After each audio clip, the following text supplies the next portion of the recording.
এটা কিন্তু গানের মধ্য দিয়ে বোঝাচ্ছেন লব এবং কুশ। এই নগরী সরজু নদীর তীরে। এ কুশল নামে এই জনপদ ছিল ভীষণ সুন্দর, সরজুর তীরে এবং প্রচুর ধনসম্পদ ছিল।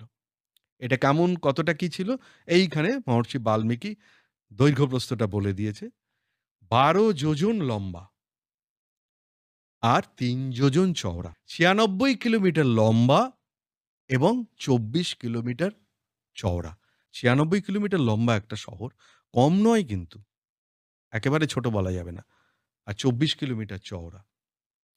নগরীতে রাস্তা, রাজপথ যেটা,